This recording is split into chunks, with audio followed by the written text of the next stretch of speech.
আমরা ঠান্ডা মাথায় ভাবি না, ঠান্ডা মাথায় ভাবতে হবে, ধৈর্যশীল হতে হবে। ইন্নামা সাবরু ইনদা সাদামাতিল উলা। বিষ্ণু বলেছেন, বিপদের প্রথম ধাক্কায় যে সবর ধারণ করতে পারে সেই তো সবুর। এজন্য বিষ্ণু দোয়া করতেন, আল্লাহুম্মা জাআলনি সাবুরা, আল্লাহ আপনি আমারে ধৈর্যশীল বানান। ওয়া জাআলনি শাকুরা, আপনি আমার শুকরগুজার বান্দা বানান। বিশ্বনবীর চেয়ে ধৈর্যশীল, বিশ্বনবীর চেয়ে শুকরগুজার পৃথিবীর কেউ আছে? কথা বলেন। এমন তাবৎ কোনো অত্যাচার নাই যে অত্যাচার বিশ্বনবীর উপর করা হয় নাই। বিশ্বনবী মক্কার জামিনে যখন দাওয়াত দিতে লাগলেন, ওনারে পাগল বলা হতো, বলা হতো তুমি পাগল, বলা হতো মুহাম্মদ একটা কবি, বলা হতো মুহাম্মদ হচ্ছে গণক। বিশ্বনবী যখন রুকু দিতেন, সিজদায় চলে যেতেন, উটের পচা নারী ভুড়ি এনে বিশ্বনবীর কাঁধে ফেলে রাখা হতো। বিশ্বনবীর গলার মধ্যে রশি ধরে টান দেয়া হতো। কয়েকবার বিশ্বনবীর এই ঘাড়ের এই চামড়া ছিঁড়ে গিয়েছে, একবার চাদর টান দেওয়ার কারণে, আরেকবার রশি টান দেওয়ার কারণে। বিশ্বনবী কিছুই বলেন নাই, ক্ষমা করে দিয়েছেন। যেই মক্কার শত্রুরা বিশ্বনবীকে মক্কা থেকে বিতাড়িত করেছেন, এবং যেই রাতে উনি হিজরত করলেন, মাইগ্রেট করলেন, উনি কেঁদে কেঁদে বারবার মক্কার দিকে ফিরে তাকায়, আবার যায়, আবার ফিরে তাকায়, মাতৃভূমির মায়া ছাড়তে পারছেন না। আর বলছিলেন, মাক্কা তু আহাব্বুল বিলাদ ইলাইয়া, মক্কা আমার কাছে সবচেয়ে প্রিয় শহর।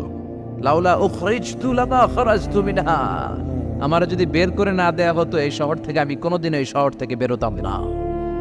এত ভালোবাসতেন বিশ্বনবী মক্কাতুল মুকাররমাকে। ধৈর্যশীল ছিলেন।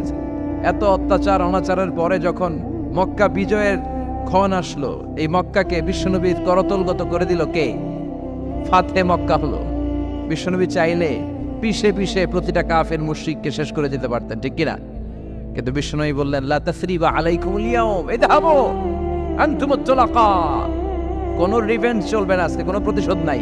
একেবারে বড় যুদ্ধাপরাধী যারা, মারাত্মক যারা অফেন্স করেছে, তাদেরকে শাস্তির আওতায় আনা হবে, বাকি সবাইকে আমি ক্ষমা করে দিলাম। In the long history of the world, there is no instance of magnanimity and forgiveness which was showed by our beloved Prophet Muhammad when all of his enemies laid under his feet and he forgave them one and all. পৃথিবীর ইতিহাসে এরকম নজির কোথাও পাওয়া যায় না, যাকে এত অত্যাচার করে বিতাড়িত করা হয়েছে, নির্বাসন দেয়া হয়েছে, হিজরতে বাধ্য করা হয়েছে। তিনি যখন ওই শহরকে আবার বিজয় করলেন, কাউকে আঘাত করলেন না, আগুন জ্বালিয়ে শহরটাকে জ্বালিয়ে দিলেন না, ওদের বংশকে নির্বংশ করলেন না, বরং মুচকি হেসে উনি বললেন, যাও ক্ষমা করে দিলাম। কি ধৈর্যশীল ছিলেন। আবার দোয়াও করতেন, আল্লাহুম্মা জাআলনি সাবুরা, আল্লাহ আপনি আমার ধৈর্য বাড়ায় দেন। ওয়া জাআলনি শাকুরা, আপনি আমার শুকরগুজার বানান। ওয়া জাআলনি ফি আইনি সাগীরা, আল্লাহ আমার চোখে আপনি আমারে ছোট বানান। ওয়া ফি আয়ুনিন নাসি কাবীরা, আল্লাহ মানুষের চোখে আপনি আমারে বড় বানান। কি মানুষ ছিল, নিজের চোখে নিজে ছোট থাকতে চাইতেন। আমরা নিজের চোখে নিজের বড় মনে করি, এরকম ডাকাইত আছে না নাই? নিজেরাই নিজে মনে করে কত বড় সাহেব, লাট সাহেব। মান তাওয়াদা তারাফা, এটা হচ্ছে সুন্নাতুল্লাহি ফিল আরদ। মান তাওয়াদা তারাফা, যে নিচে নেমে থাকতে চায় আল্লাহ ওরা টেনে উপরে উঠা, আর যে খালি উঠতে চায়, হিংসা করে অহংকার করে উপরে ঠেলতে চায়, ওরা নিচে নামায় দেয় কে? সাইয়েদনা আদমকে আল্লাহ বললেন, আদম সাল্লিমা আলা উলাইকা নাফার লাম্মা খালাকাল্লাহু আদম ওয়া কানা তুলহু 60 যিরাআন। নিচে নেমে গেলে যে উপরে ওঠে, আর উপরে উঠতে চাইলে যে নিচে নামে। উদাহরণ দেখেন, আদম আলাইহিস সালামকে তৈরির পর আল্লাহ বললেন, আদম সাল্লিমা আলা উলাইকা নাফার, এই ফেরেশতাদের সালাম দাও। কি দাও? দাও, সালাম দাও। কোনো প্রশ্ন নাই, আল্লাহ সালাম দিব কেন? ফেরেশতারা আমারে দিব না কেন? আমি আগে দিব কেন? কথা আছে কোনো? যেই সালাম দিলেন, সালাম দেওয়ার সাথে সাথে ওনার মর্যাদা বাড়িয়ে দিল কে? এত মর্যাদা বাড়ালেন যে নূরের ফেরেশতারা মাটির আদমকে সেজদা দিতে বাধ্য হয়েছে। চিৎকার করে বলেন, ঠিক কিনা? তুমি মাটির আদমকে প্রথম সৃষ্টি করিয়া ঘোষণা করিয়া দিলে শ্রেষ্ঠ বলিয়া, তাই তো নূরের ফেরেশতা করে আদমকে সেজদা, সবার চেয়ে সম্মান দিলে মাটির আদমকে। আল্লাহু আল্লাহু পড়েন, আল্লাহু আল্লাহু তুমি জাল্লে জালালুহু, শেষ করা তো যায় না গে তোমার গুণগান। আল্লাহু আল্লাহু, সুবহানাল্লাহ পড়েন। কি সম্মান আল্লাহ বাড়াই দিলেন। আল্লাহ বললেন, আদম আজকে থেকে তুমি আশরাফুল মাখলুকা, তুমি খলিফাতুল্লাহ ফিল আরদ, তুমি পৃথিবীতে আমার খলিফা, ভাইস জেরেন্ট অফ আল্লাহ, আল্লাহর খলিফা, আল্লাহর আহকামগুলো পালনের জন্য ভাইস জেরেন্ট। চুরি করলে হাত কেটে দাও, কার আইন? এই কাজ আদম তুমি দুনিয়াতে যেয়ে করবা। জিনা করলে ডেথ পেনাল্টি, হেড অফ, শিরোচ্ছেদ করে দাও, কার আইন? খলিফা হিসেবে মানুষ এসে করবে। মানুষকে আল্লাহ আশরাফুল মাখলুকাত বানিয়ে দিলেন, নিচু হয়েছে বড় বানিয়ে দিলেন। আর শয়তানের অবস্থা কি? শয়তানকে আল্লাহ বললেন সেজদা দে আদমকে। শয়তান যুক্তি দাঁড় করিয়েছে, খালাকতাহু মিন তিন, খালাকতানি মিন নার ওয়া খালাকতাহু মিন তিন। আল্লাহ আপনি আমারে বানাইছেন আগুন দিয়া, কি দিয়া? আগুনের ধর্ম উপরের দিকে ওঠে আর মাটির ধর্ম সে নিচে পড়ে থাকে, আমি কেন সেজদা দেব? শয়তানকে চিরকালের জন্য ইবলিস মালউন, অভিশপ্ত আর জাহান্নামী হিসেবে ঘোষণা দিয়ে দিল কে? এজন্য আপনি ছোট থাকতে চাইবেন, আপনারা বড় বানাবে কে? আর আপনি নিজে যদি বলেন আমি বড়, থাপ্পড় মেরে আপনারা নিচে নামাই দিবে কে? এজন্য বিশ্বনবী দোয়ায় বলতেন, আল্লাহুম্মা জাআলনি সাবুরা ওয়াজআলনি শাকুরা ওয়াজআলনি ফি আইনি সাগীরা ওয়া ফি আয়ুনিন নাসি কাবীরা। ও আল্লাহ, আপনি আমারে ধৈর্যশীল বানান, আপনি আমারে শুকরগুজার বান্দা বানান, আমার চোখে আমারে আপনি ছোট বানান, মানুষের চোখে আপনি আমারে বড় বানান। সুবহানাল্লাহ পড়েন। এজন্য সবসময় শুকরগুজার থাকার চেষ্টা করতে হবে। রাজি আছেন তো? যে কোনো মুহূর্তে, যে কোনো পরিস্থিতিতে আমরা শুকরিয়া করব কার? চিল্লায় বলেন কার? আমরা যেন বেশি বেশি আল্লাহ তাআলার শুকরিয়া আদায় করতে পারি। আল্লাহ তুমি তৌফিক দাও। সবাই পড়ি আমিন। উত্তর চান্দোলা হিলফুল ফুজুল ইসলামী সংগঠনের উদ্যোগে আজকের এই তাফসীরুল কোরআনের প্রোগ্রাম। হিলফুল ফুজুল নামটা আমার বড্ড প্রিয়। বিশ্বনবী যখন 15 কিংবা 20 বয়স, কোনো বর্ণনায় এসেছে 15, কোনো বর্ণনায় 20, তখন তিনি একটা ছাত্র সংগঠন করেছিলেন, ইয়াং স্টারদের একটা অর্গানাইজেশন করেছিলেন। ওটার নাম তিনি দিয়েছিলেন হালাফুল ফুদুল। হালাফুল ফুদুল, ওইটারই আমরা বাংলায় কি বলি? হিলফুল ফুজুল। হালাফ মানে শপথ, oath, we take an oath in the name of Allah. আল্লাহর নামে শপথ নেয়ারে বলে হালাফ। আর ফাদিলা, ফাদলুন, এগুলোর প্লুরাল হচ্ছে ফুদুল। ফুদুল মানে ভালো কাজ। ভালো ভালো কাজের উপর বিশ্বনবী যুবকদেরকে একত্রিত করলেন যে মক্কা শহরে কোনো টেন্ডারবাজি চলবে না, কোনো চাঁদাবাজি চলবে না, দুর্বলের উপর সবলের অত্যাচার চলবে না, জালিমের জুলুম চলবে না, হত্যা চলবে না, ধর্ষণ চলবে না, রাহাজানি চলবে না। মক্কা শহরটারে শান্তির শহর বানাতে হবে। যুবকরা এই দায়িত্ব কাঁধে নিয়েছে। কারা? মুরব্বীরা না, যুবকরা। যুবকদের আছে প্রাণ ঢালা উচ্ছ্বাস, অনেক শক্তি। এজন্য যুবকদেরকে ভালো কাজে আসতে হবে। যুবকরা চাইলে এ দেশের চেহারা পাল্টে দিতে পারে। এদেশে যুবক ভোটার আছে কয়জন জানেন? নতুন করে যুবক ভোটার হয়েছে 2 কোটি। কয় কোটি? 2 কোটি না? Can you imagine that? কল্পনা করতে পারেন? They can change Bangladesh. They can change the face of Bangladesh. তারা 56,000 বর্গ মাইলের এই বাংলাদেশের চেহারা পাল্টে দিতে পারে। তাদের অনেক শক্তি। এই জন্য যুবকদের এই শক্তি কাজে লাগাতে হবে। ফেন্সিডিল, গাঁজা, ইয়াবা, হিন্দি সিনেমা, এগুলোর পিছনে দৌড়ানো যাবে, পর্নোগ্রাফির পিছনে ছোটা যাবে। যুবক বয়সে ভয় করতে হবে কারে? চিল্লায় বলেন কাকে? আল্লাহ আমার যুবক ভাইদেরকে তুমি তৌফিক দাও। বিশ্বনবী হালাফুল ফুদুল তিনি গঠন করলেন মক্কাতুল মুকাররমাতে। পুরো মক্কা শহরটা শান্তির শহর হয়ে গেল। সুবহানাল্লাহ। আল্লাহ উত্তর চান্দোলা হিলফুল ফুজুল ইসলামী সংগঠনকে তুমি কবুল করো। আজকের প্রোগ্রামের সভাপতিত্ব করছেন আল্লামা অধ্যক্ষ গোলাম সরোয়ার সাইদি পীর সাহেব, আড়াইবাড়ি দরবার। আমার প্রিয় নানা ভাই আলোচনা করেছেন, বয়ান করেছেন। আল্লাহ নানা ভাইকে কবুল করো। নানা ভাইটা একটু ইয়াং হয়ে গেছে না? হ্যাঁ, অনেক জায়গায় লোকজন খুব বিভ্রান্তিতে পড়ে যায়। ঘটনা কি? আপনি নানা হইলেন কবে, নাতনি হইল কবে, আবার জামাই পেলেন কবে? আমারও বলা যে তুমি যে আমার নানা ভাই বানাইছো, আমি তো এর উত্তর দিতে দিতে কাম সারা। তো আল্লাহ আমার নানা ভাইকে তুমি কবুল করো। তিনি হকের কথা, কোরআনের কথা বলেন। পীর সাহেবদের মুখে এরকম হুঙ্কার দেখা যায় না। কথা কন। এরা থাকে খানকায়, এদের পেট থাকে বড়। সবার কথা বলছি না, বেশিরভাগ। কথা বলেন। এই ভণ্ডামি এই দেশে আছে না নাই? দোদেল বান্দা কালমা চোরে, না পায় শ্মশান না পায় গোরে, দিন থাকিতে আয়রে পথে ছাইড়া দে ভণ্ডামি, ভণ্ডামি ভণ্ডামি ভণ্ডামি, ছাইড়া দে ভণ্ডামি। আছে না নাই? নামাজ কালাম পড়ে না, ইবলিশ শয়তানের নানা। আছে না? নামাজ নাই, রোজা নাই, নাচানাচি, নাচ গান, গোসল করে না, সারা বছরে করে একবার, ওই গোসলের পানি মুরিদরা খেয়ে ফেলায়। আছে না নাই? নামাজ রোজা করে না, ইবলিস শয়তানের নানা, ধর্মের একখান খুঁটি ধইরা কয়দিন করবা হয়রানি।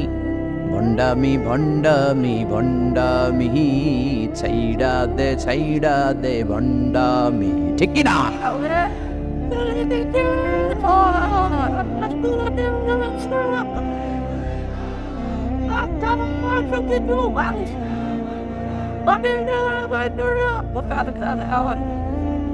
তো এই ভণ্ড পীর ও পীর, আমার নানা ভাইও পীর। কথা কন, পীরে পীরে পার্থক্য আছে না নাই? পীরে পীরে পার্থক্য আছে, এজন্য পীর চিন্তা হবে। এদেশে এই পাক ভারতে ইসলাম প্রচারে ওলিয়া উলিয়াদের, পীর মাশায়েখদের অবদানের কোনো শেষ নাই, কিন্তু চিন্তা হবে, কষ্টি পাথর দিয়ে যাচাই করে নিতে হবে। কারণ এই পীরের আদলে অনেক ভণ্ড এই বাংলার জমিন আছে না নাই? এই ভণ্ডদের সাথে আমাদের কোনো সম্পর্ক নাই। ওনার দরবারে আলোচনা হয়, সাইয়্যিদ কামালউদ্দিন জাফরি সাহেব যায়, আমরা যাই, দেশ বরেণ্য ওলামায়ে কেরামরা যায়, যারা হকের কথা বলে, যারা কোরআন সুন্নাহর আলোকে বলে, কোনো ভণ্ডামি নাই। যাবেন, প্রতি বছর যাবেন। এরপর ওই যে কেরাত সম্মেলন হবে না এবার 17 ফেব্রুয়ারি, আমার প্রোগ্রাম যশোর। আমাকে অনেক বলেছিল থাকতে পারলে আমিও কোরআন নিয়ে কিছু কথা বলে আসতে পারতাম, শুনে আসতে পারতাম কারীদের তেলাওয়াত। যাবেন আপনারা, দাওয়াত করে দিলাম। আল্লাহ আজকে সভাপতিকে তুমি কবুল করো। তারপরে আজকে কথা বলেছে মাওলানা রফিকুল ইসলাম ভুইয়া সাহেব, আমাদের সভাপতি সিরাতুন নবী ফাউন্ডেশনের চান্দোলার। না, রফিক ভাইয়ের চেনেন এমন কেউ নাই, এজন্য আর কিছু বলতেছি না তার নামে। আল্লাহ রফিক ভাইয়ের তুমি কবুল করো। গোলাম কবির চৌধুরী আল আজহারি আসতে পারে নাই, আমার বন্ধু মানুষ, একসাথে পড়াশোনা করেছি। এরপর আমার এক মিতা মিজানুর রহমান আতিকি আমার আগে আলোচনা করেছে, আল্লাহ তাকেও তুমি কবুল করো। সালাত নিয়ে কথা বলতেছিলেন।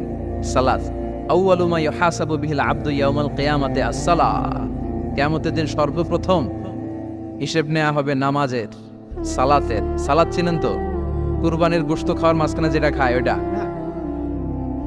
হ্যাঁ, এটারে বাংলায় আমরা নামাজ বলি। কি বলি? নামাজ। বিশ্বনবী ইন্তেকাল করবেন, রূহ বের হয়ে যাচ্ছে, 2-3টা শব্দ বললেন, এর মধ্যে একটা ছিল সালাত। আর সালাত, উম্মতেরা নামাজ, নামাজ, নামাজ ছেড়ে দিও না। ওমা মালাকাত আইমানুকুম। মানুষ ইন্তেকালের আগে শ্বাস বের হয়ে যাচ্ছে, রূহ চলে যাচ্ছে, ওই মুহূর্তে কি জরুরি কথা বলে নাকি ফালতু কথা বলে? সবচেয়ে জরুরি কথাটাই তখন সে বলে যায়, ঠিক কিনা? কথা বলেন। বিষ্ণু বলেছিলেন নামাজ। তাহলে এই সালাতের গুরুত্ব আছে না নাই? সর্বপ্রথম এই সালাতের ব্যাপারে in the day of judgement আমাদেরকে প্রশ্ন করবে কে? সালাতে কায়েম করো, সালাতে কায়েম করো, হবে সম্মানী তুমি, হবে জান্নাতি তুমি, হবে সম্মানী তুমি, হবে জান্নাতি তুমি। দিবে কাল হাসরে শীতল ছায়া হারশে আজিম, রব্বিয়াল আলা রব্বিয়াল আযীম, রব্বিয়াল আলা রব্বিয়াল আযীম। সুবহানাল্লাহ পড়ে। এজন্য নামাজ, নামাজ, এই নামাজ যাতে মিস হয়ে না যায়। সব মিস হতে পারে, নামাজ মিস হতে পারে না। আল্লাহ তুমি বুঝার তৌফিক দান করো। সাইয়েদনা মুসা আলাইহিস সালাম অত্যন্ত রাগী ছিলেন। উনি একবার এক থাপ্পড় মেরে ফেরাউনের বাবুর্চিকে দুনিয়া থেকে বিদায় করে দিয়েছেন। আরেকবার আরেক থাপ্পড় মেরে সাইয়েদনা মালাকুল মাউতের চোখ বন্ধ করে দিয়েছিলেন। উনি রেগে গেলে ওনার মাথার চুলগুলো ওনার টুপি ভেদ করে উপরের দিকে এরকম খাড়া হয়ে দাঁড়িয়ে যেত। মাঝে মাঝে এরকম শক্ত লোকের দরকার আছে না নাই? কয়েকটা ক্যারেক্টার আছে, যেমন সাইয়েদনা ওমরে ফারুক, সাইয়েদনা মুসা আলাইহিস সালাম, ওনাদের মুখের চেয়ে লাঠি চলতো বেশি। মাঝে মাঝে লাঠি চালানোরও দরকার আছে না নাই? আদমের লাঠি সবসময় মাচায় তুলে রাখলে চলবে না। ওমরে ফারুকের এমন হাইবাত ছিল, বিষ্ণুনবীর স্ত্রীরাও ওমরে ফারুককে ভয় পেত, মুনাফিকরা ওমরে ফারুককে ভয় পেত, এমনকি শয়তানও ওমরে ফারুককে ভয় পেত। বিষ্ণু বলতেন, ইয়া ওমর মা সালাকা শাইতানু সালিকান ফাজ্জান ইল্লা সালাকা ফাজ্জান গায়রা ফাজ্জি। ওমর, শয়তান যদি তোমারে কোনো রাস্তা দিয়ে হাঁটতে দেখে, শয়তান ওই রাস্তা রেখে দিয়ে অন্য রাস্তা দিয়ে হাঁটে। সুবহানাল্লাহ। রাস্তে বলেন, প্রভু তুমি বলেছ রাসূল দেবে না, বলনি দেবে না ওমর, বলনি দেবে না হামজা তারি, খালিদ বিজয়ী সমর, প্রভু তুমি বলেছ রাসূল দেবে না, বলনি দেবে না ওমর, বলনি দেবে না হামজা তারিক, খালিদ বিজয়ী সমর, প্রভু তুমি বলেছ রাসূল দেবে না। আল্লাহু আকবার পড়েন। কি ওমরের ফারুক, মুনাফিকরা ভয় পাইতো, বিশ্বনবীর স্ত্রীরা ওনারা দেখে ভয় পেতেন, শয়তানও ভয় পেত। ওমরে ফারুকের অভ্যাস ছিল মুখের আগে লাঠি চলতো বেশি। সুবহানাল্লাহ পড়েন। আমরা যারা ইমাম সাহেব তারা একামত হলে কেবলামুখী হয়ে দাঁড়ায় থাকি না? একামত চলতেছে, ইমাম সাহেব কোন দিকে দাঁড়ায় থাকে? কেবলামুখী। ওমরে ফারুক মুসল্লিদের দিকে হয়ে দাঁড়ায় থাকতেন, আর হাতে থাকতো একটা লাঠি। কি থাকতো? কাতারকে বাঁকা করতেন, পিঠায় সোজা করে দিতেন, এই সোজা করো, ইস্তাউ আকিমু সুফুফাকুম ওয়া'তাদিলু। এই ছিলেন ওমর। এজন্য বিশ্বনবী বলতেন আশাদ্দুহুম ফি আমরিল্লাহি ওমর, আল্লাহর দ্বীনকে আল্লাহর জমিনে বাস্তবায়নের জন্য সবচেয়ে কঠোর সাহাবী হচ্ছে ওমর। সবাই আবু বকরের মতো হলে চলবে। আরহামু উম্মতি আলা উম্মতি আবু বকর, আমার উম্মতের মধ্যে সবচেয়ে রহম দিলের সাহাবী হচ্ছেন আবু বকর। সাইয়েদনা আবু বকরের দিলটা, হৃদয়টা এত নরম ছিল, উনি যখন নামাজে দাঁড়াতেন উনি কান্নার কারণে তেলাওয়াতের আওয়াজ পিছনে মুসল্লিরা শুনতে পেত না। রজুলুন আসিফ, কোমল হৃদয়ের মানুষ, এত ভদ্র হৃদয়ের মানুষ, এত প্রিয় ছিলেন আল্লাহ তাআলার কাছে। বিশ্বনবী মেরাজ থেকে যখন আসলেন, এসে ঘটনা বর্ণনা শুরু করলেন, আমি মক্কা থেকে ফিলিস্তিন গিয়েছি, ফিলিস্তিন থেকে দূর পাহাড়ে উঠেছি, সেখান থেকে 7 আকাশ পাড়ি দিয়ে আল্লাহর আরশে গিয়েছি, জান্নাত জাহান্নাম দেখেছি, আবার ফজরের আগে ফিরে এসেছি। আবু জাহেল, উতবা, সাইবা, ওয়ালিদ ইবনে মুগিরা জানতে, ওরা কয় এতদিনে একটা পাইছি, একটা ইস্যু পাইছি, এই ইস্যু দিয়া মুহাম্মাদের বিরুদ্ধে যত বদনাম রটানো যায় আমরা রটাবো। সর্বপ্রথম যে ধরছে বিশ্বনবীর সাহাবী আবু বকরকে, যে বলে আবু বকর দেখো, তোমার বন্ধু এতদিন যা বলতো মেনে নিতাম, আজকে সে কি বলে, সে তো পুরো পাগল হয়ে গিয়েছে। নাউজুবিল্লাহ পড়েন। যেখানে মক্কা থেকে ফিলিস্তিন যেতে লাগে 15 দিন, ফিরে আসতে লাগে 15 দিন, যেতে আর আসতে লাগে 1 মাস, সে নাকি মাঝরাতে উঠে বাইতুল মুকাদ্দাস গিয়েছে, নবীদের নিয়ে ইমামতি করেছে নামাজের, আরো সে গিয়েছে, জান্নাত জাহান্নাম দেখেছে, আবার নাকি ফজরের আগেই চলে এসেছে। এটা কেমন পাগলামির কথা বলো তো? সাইয়েদনা আবু বকর বললেন, আমার রাসূল কি আসলেই এই কথা বলেছে? আবু জাহেল, উতবা, সাইবা বলে, হ্যাঁ, তোমার নবী, তোমার মুহাম্মদ এই কথাই বলেছে। সাইয়েদনা আবু বকর বলেন, বিশ্বনবী যদি এটা বলে থাকেন তাহলে বিশ্বনবী সত্য বলেছে। আমার নবী বলে থাকলে সত্য বলেছে, তিনি মিথ্যা বলতে পারে? as-sadiq al-amin, সত্যবাদী, the trust over the personality, সবচেয়ে বিশ্বাসী মানুষ, তিনি কখনো মিথ্যা বলতে পারে? বিশ্বনবী বললেন, আবু বকর আনতা লাস্তা আবু বকর ফাকাত, তুমি আজকে থেকে শুধু আবু বকর নও, আজকে থেকে মিনাল ইয়াউম আনতা আবু বকর as-সিদ্দিক, তুমি আজকে থেকে সত্যবাদী আবু বকর। সেদিন থেকে তিনি as-সিদ্দিক উপাধি পেয়েছেন। সিদ্দিক মানে যিনি সত্য গ্রহণে, সত্য প্রকাশে, সত্যের ব্যাপারে আপোষহীন। সুবহানাল্লাহ পড়েন। কিন্তু সাইয়েদনা আবু বকর ছিলেন তুমুল হৃদয়ের অধিকারী, তার বিপরীতে সাইয়েদনা ওমরে ফারুক ছিলেন শক্ত হৃদয়ের অধিকারী। এজন্য দুইটারই দরকার আছে, তাইলেই ব্যালেন্স হয়। সবাই নরম হইলেও চলবে না, আবার সবাই গরম হইলেও চলবে না, ঠিক কি না? দুইটার মাঝামাঝি থাকার দরকার আছে না নাই? এজন্য মারামারি করতে পারবেন, কিন্তু এটা করতে হবে ইসলামের পক্ষে। কথা বলেন। আল্লাহ বলে ফাদরিবু ফাওকাল আনাক, গারের উপরে মারো, ফাদরিবু মিনহুম কুল্লা বানান, আর গিরায় গিরায় মারো। কোথায় মারতে হবে? গারের উপরে আর গিরায় গিরায়। তবে এটা নিজেদের মধ্যে এই মারামারি করলে চলবে না। ইসলামকে প্রতিষ্ঠা করার জন্য, কালেমার বাণীকে সুউচ্চ করার জন্য যদি মারামারিরও প্রয়োজন হয়, আমরা মারামারি করতে রাজি আছি না? কোনো একদিন এ দেশের আকাশে কালিমার পতাকা উড়বে, সেদিন সবাই খোদাই বিধান পে দুঃখ বেদনা ভুলবে। কোনো একদিন এ দেশের আকাশে কালিমার পতাকা উড়বে, সেদিন সবাই খোদাই বিধান পে দুঃখ বেদনা ভুলবে, ঠিক কিনা?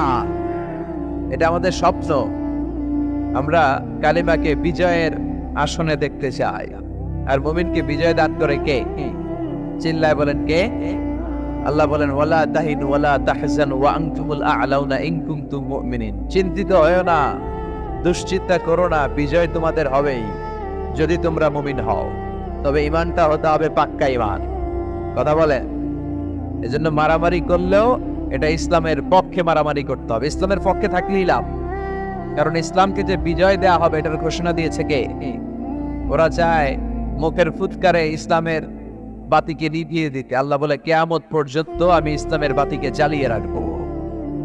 Up to the day of judgement ইসলামের আলো জ্বলতেই থাকবে, কেউ এটাকে থামাতে পারবে? দেখেন তা তিনি আজীবন ধরে ক্ষমতার চেয়ারে আসেন, তার ক্ষমতার চেয়ার কেউ কেড়ে নিতে পারবে না। কথা বলেন? কথা কয় নাকি? বিএনপির ক্ষমতার চেয়ার কেড়ে নেয় আওয়ামী লীগ, আওয়ামী লীগের ক্ষমতার চেয়ার কেড়ে নেয় বিএনপি। এগুলো আমরা দেখছি না? এখন অবশ্য লম্বা সময় ধরে বাংলাদেশ আওয়ামী লীগ ক্ষমতার চেয়ারে আছে। হয়তো কোনো কারণে আওয়ামী লীগের পর আবার নতুন কোনো দল ক্ষমতায় আসতে পারে কি পারে না। এভাবে পৃথিবীর রদবদল হয়। আজীবনের জন্য কেউ ক্ষমতার চেয়ারে বসে থাকতে পারে একজন ছাড়া। তিনি কে? আল্লাহ। সেই যে ক্ষমতার চেয়ারে বসছে, কেউ আল্লাহর ক্ষমতার চেয়ার কেড়ে নিতে পারবে? চিল্লায় বলেন পারবে? এই পৃথিবীতে যারা ক্ষমতায় আসে তাদের কারো ক্ষমতার মেয়াদ 5 বছর। এই যে বাংলাদেশ আওয়ামী লীগ নতুন করে ক্ষমতায় এলো, মেয়াদ কয় বছর? কথা বলেন? 5 বছর। কোন কোন দেশে 10 বছর। আল্লাহ যে ক্ষমতার চেয়ারে বসছে, আল্লাহর ক্ষমতার মেয়াদ কয় বছর? 20 বছর। কি কয়? হ্যাঁ, 50, 100 বছর। কয় বছর? আজীবন মেয়াদ। সুবহানাল্লাহ কইবেন না? হুয়াল আউয়ালু ওয়াল আখিরু ওয়াল যাহিরু ওয়াল বাতিন ওয়া হুয়া বিকুল্লি শাইইন আলীম। আল্লাহ বলে আমি প্রথম, আমি শেষ, আমি গোপন, আমি প্রকাশ্য।